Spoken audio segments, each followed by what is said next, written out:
Hello, YouTube. This is the Galley La Podcast, and this week we are going to be reviewing One Piece chapter 1114, The Wings of Icarus? Icarus. Is that a good point? Icarus? Okay, Yeah. we'll go with Icarus then. So I'm Akainu Fanboy. The other guy's Geboss. Please like and subscribe if you have not. And spoiler warning, we will be discussing this chapter, so don't listen to this if you have not read the chapter. So we continue. Oh, and also please leave a comment. We'd love to hear your thoughts on the chapter and on our takes on the review too. So we'd love hearing from you guys, and thank you for all the continued support. So anyways, we have Yamato and Kinemon, and they talk about going back to the shrine and returning the sword to Enma's shrine and the late Yasui's steed. I don't care, and those are my thoughts. What about you? I'm just curious to see where this is going, because I'm wondering if it's going to have any ramifications of the current story, or how they're going to incorporate everyone back in. I wonder if this is going to turn out to be you know how Jinbei had his cover story in between Fishman Island and Whole Cake? Yeah, I don't want that. Yamato could eventually join up after that. I don't want that, but I we don't need to relitigate my reasons, but I didn't like how they did it with Jinbei, and I'm not gonna like it in this circumstance either. Yeah. Nor do I like Yamato too much, but whatever. Anyways, so let's get to the good part. So Navy HQ, New World. The Marines seem to be shocked, and except Hina, and they trust what Vegapunk's saying to be true also. So they're freaking out about it, and we get to my new profile picture, Akainu. Yeah. And this is one of the first panels we haven't seen him angry, but he looks very inquisitive about it. So I don't know. He looks pretty angry to me. He looks serious, but he's not like screaming. Yeah. He's not barking like the red dog he is. And I think what I find interesting is he's not angry that Vegapunk's revealing the secret. He's just kind of reflecting on what Vegapunk's doing, which I find interesting, because his whole thing is like he's always worried about the Marines' reputation, and that was his whole like beef with Fujitora and everything like that, where they was staining the face of justice by revealing all this stuff to the world and everything, but then he also got angry at the Gorosei for making him look like a fool with the fake Doflamingo resignation from the 7 warlords of the sea. So I think it's interesting not to see him angry, even though this stuff got out to the world, because I think. And then also later on, we see Kuzan's reaction. It's the same exact 3 dots as well, So it's interesting how they have the same reactions when they're rivals, and they also have opposite senses of justice. Maybe not complete opposites. I'd say the most opposite, would be like Fuji and him and Akainu, But it is just kind of interesting to see how he has this interest, opposite, same reaction as his rival and everything like that. And I think it also makes us try to ponder a little bit. Does Akainu actually care about the world?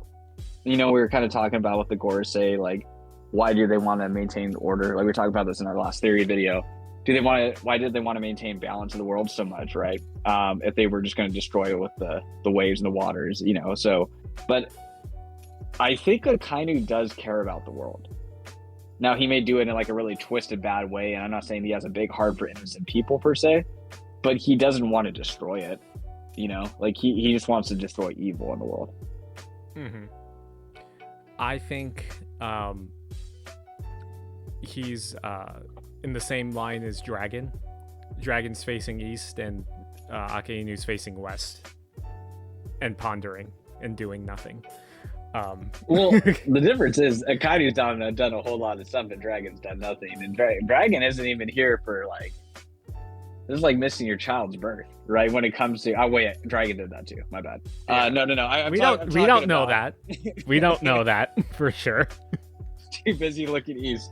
But Dragon's not even here for this huge reveal lore drop. He's the Revolutionary Army. You should be here for this, man. But he's not even here for that. Well, so I honestly, I think Oda's saving the revolutionaries for later on, because later on, because they're in the position to profit most off of this reveal, I feel. Yeah, if they do anything with it. But so what are your thoughts though on like with Akainu's reaction though? I mean, I'm not reading too deep into it. Okay. Yeah, I think he's just kind of taking it all in at the moment. Because if all this goes south, because I mean, we see like all these different people reacting to the news, and like the people in Mocktown, they don't believe it. They think he's a crock. Like the rest of the world is kind of they don't really know what to believe right now. So if it's if it does descend into chaos, then maybe he's trying to like assess like what the damage will be, like if he needs to maintain more order in the world or not. Yeah. So why do you think he's not angry compared to like, let's just say the Dressrosa incident? You know, probably because he's waiting for the message to finally end. I guess so. Yeah, I think that's fair. Yeah.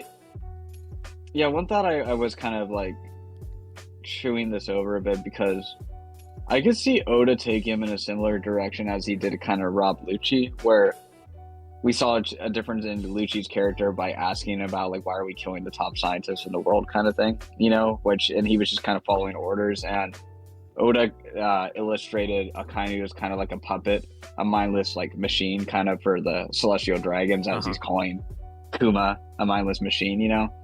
And he doesn't share the reaction as the celestial dragons who are pissed off right now, or the Gorosei. He's just kind of like reassessing. He's just pondering, I just think you're reading too much into it. It's one panel. It is. I'm just trying to. I'm just thinking I'm just making the point that he's distinct from the elders, and he's distinct from the celestial dragons as a character. Mm-hmm. That's just what I'm saying, because he doesn't share the same personality as them. Yeah.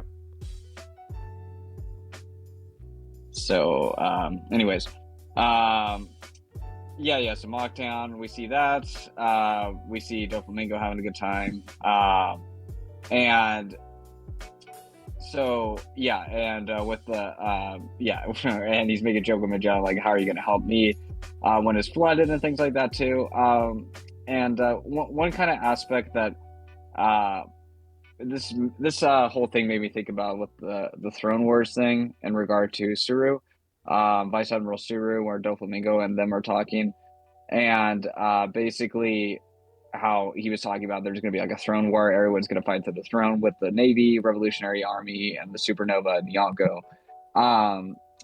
And I guess kind of one thing I did find that was interesting that made me think about this whole chapter was like the role of Emu as the final villain later on too, and everything like that, and the Gorosei, because the Gorosei look pretty humiliated in this chapter, and they don't. It's weird for Oda to reveal them all in one spot and show them all their powers in a relatively early part in the end saga, I guess, you know, and they're being humiliated in such a way and taking such a big L, and close connection, you know. I don't know if they would. I don't know if I would say it's such a big L. I mean, the information's getting out, but I feel in terms of like presence, they're still going to be. They're still going to be present after this arc. And they're unkillable, so they're unkillable. I guess just talking narratively, it's weird for someone to like, when you're the final villains, to show your final form, I guess, so kind of early on, I guess, you know. I mean, but who says this is our final form?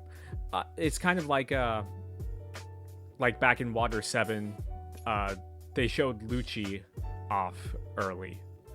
on, and they beat Luffy and Zoro and everything.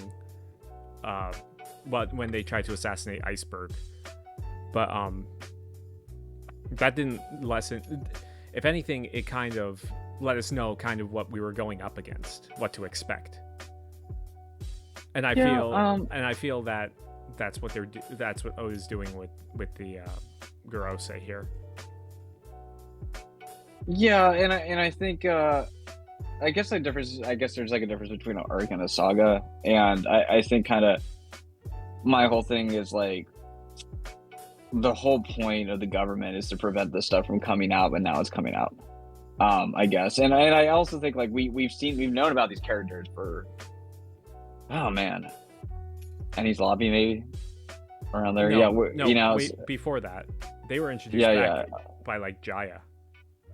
Yeah, with the warlord meeting and all that, right? Yeah. So it is just weird that he would introduce the powers, I guess, now, in a way, because like these seem like the final bads in a way, and especially if they can't, unless they start stacking up bodies, which they haven't, it kind of seems the gravitas behind them's weakened. Like this is their first mission personally, and it looks like they're failing it from what we can see. So that's just kind of what I mean from the gravitas of the final villains. I don't know. Those are just kind of my thoughts there a little bit. Because it looks like it's just kind of a failure. And then, so it just kind of makes you think like it's Emu as omniscient and all powerful as like some fans believed him to be, I guess, when this is all happening, So I don't know. It's just kind of a thought there. But yeah, I don't know if you have any thoughts on that. Not really. I think that, like I said, that I think Oda's maybe saying that, like showing what they have, because I mean, even we see later on in the chapter, Luffy's in Gear 5, and he's still not even able to hurt Workery in Gear 5. So it's not like they're not tough or anything. So I think you're undervaluing them a little bit. Yeah, I'm not talking about undervaluing them with combat. I'm just talking about like it's their first mission they're personally participating in like hundreds and hundreds of years probably in the story, and they dropped the ball on it. Like they weren't successful. That's the only point I'm making. It has nothing to do with their power per se. It's like, I guess their competence and how, in that sense, because like we've seen villains win before, who were like way lower on the total pole than them, so yeah, that's just kind of my point there. But yeah, we see the big meme pirates, and we see Smoothie. Yeah, so I was gonna say this is the first confirmation that we've seen that they survived the waterfall at Wano. Yeah, the second time. What? We couldn't get something. So I'm still saying that there's still a possibility that Big Mom's alive if we see them alive, because they could rescue her. I'm just saying that. But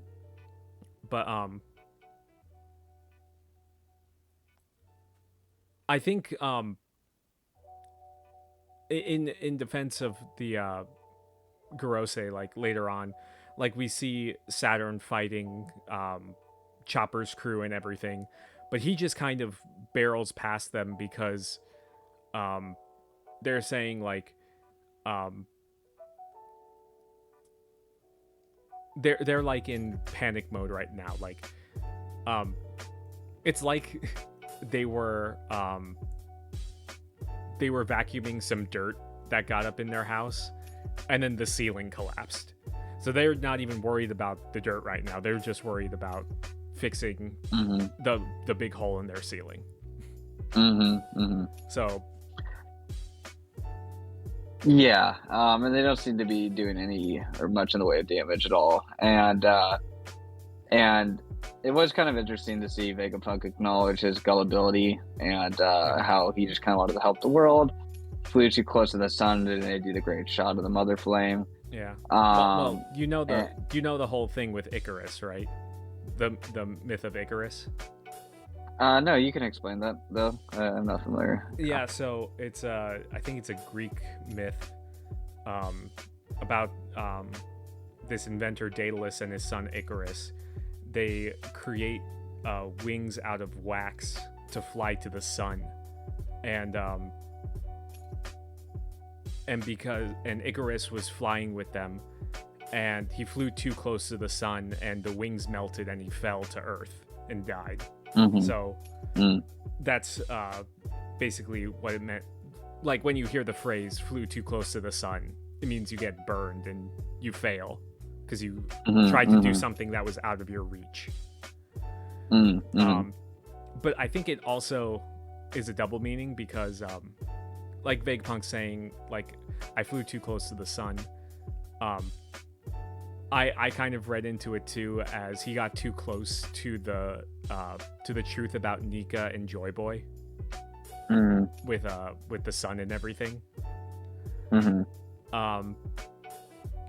But speaking of sun, like you said, like we see a shot of the mother flame. So it's an actual thing, but it's not. It seems like it's just like an energy source. I always thought that it was the thing itself, the the weapon, but it seems the weapon is powered by the mother flame. Yeah.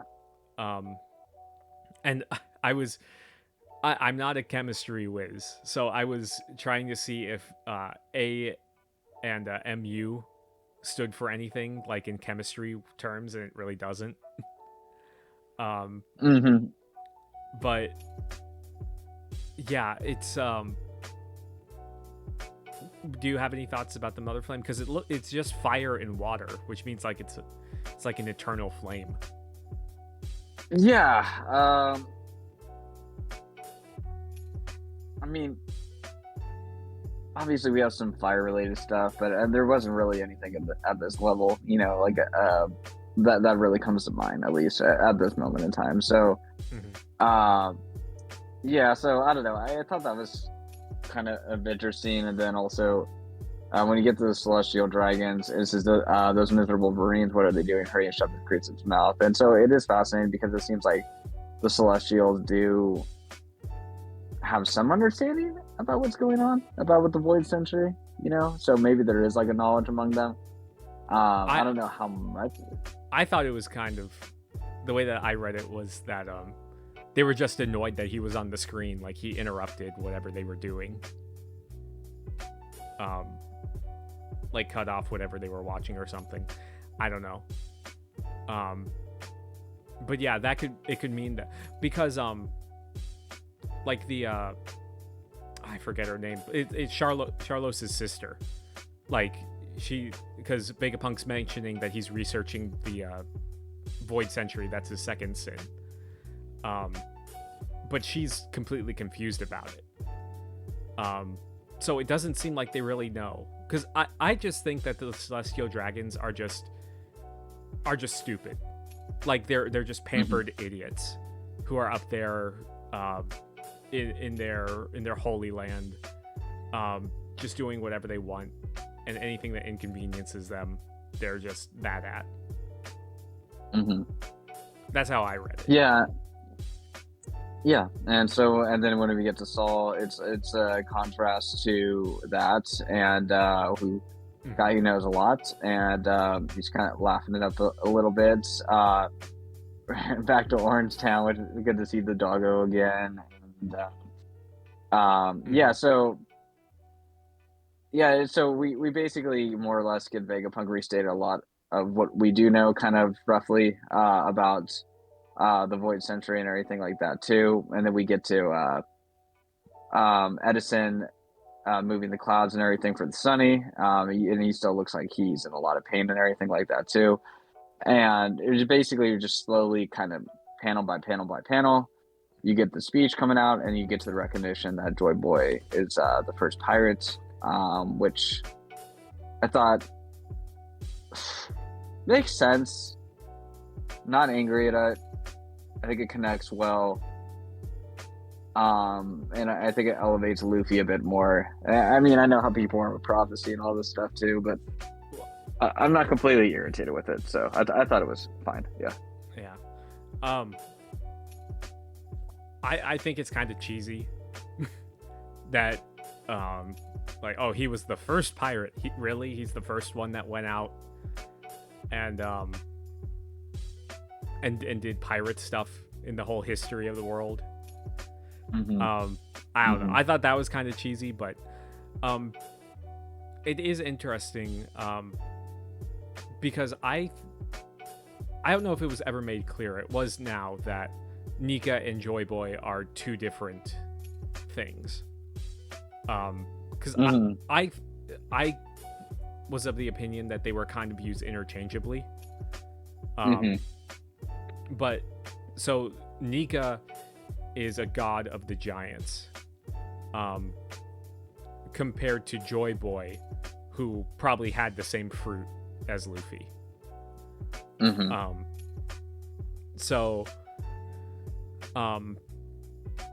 But yeah, it's interesting that Vegapunk's relaying this story out of all of them.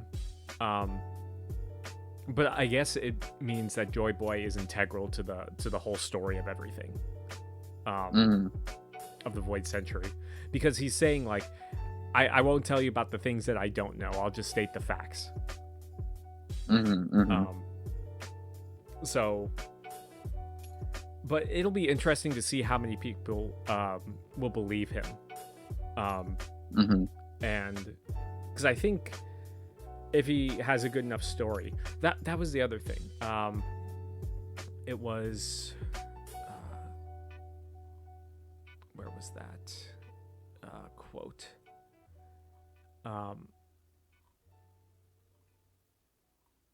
It was something about the story. I can't find it right now, but it kind of, history is a story after all.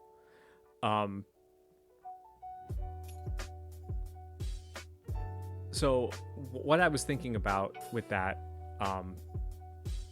was when Roger heard about Joy Boy, because he said, like, oh, Joy Boy, what a wonderful story you have, or I think that's what he said.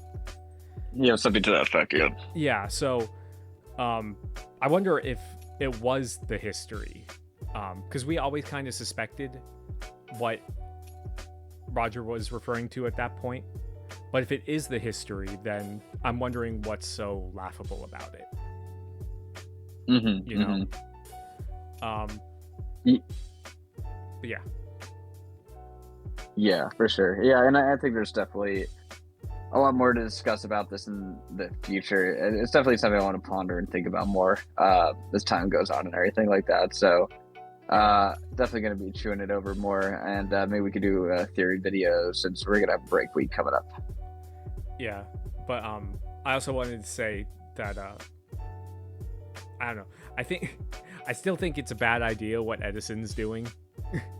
Like just dropping the Sunny off of the clouds straight into the water. It's not gonna be that good. They don't even have. I don't think they even have anything to like slow them down like they had with Skypiea. But yeah. Yeah. Also, one other thing.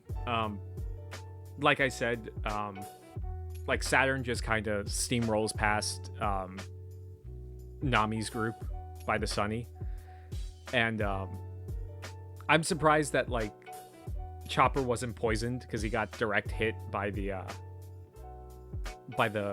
stingers that he has, his claws. But yeah, I thought that they were always tipped in them. Yeah. But yeah, it was interesting to see Saul too, because Saul's just kind of laying back, letting us just kind of. I wonder if he's listening to the message or if he kind of knows what's going on. Because I feel like he knows more than he's let on. For sure. No, definitely. That's why he's a high priority. Yeah. Yeah. Yeah. So, anyways, yeah. So, yeah, very good chapter. A lot of hype. Too bad it's on a break week, but so yeah, we will hopefully have a theory video out soon. And so, please like and subscribe. Leave your comments. What are your thoughts on and everything. And we will talk to you all soon. Peace. See ya.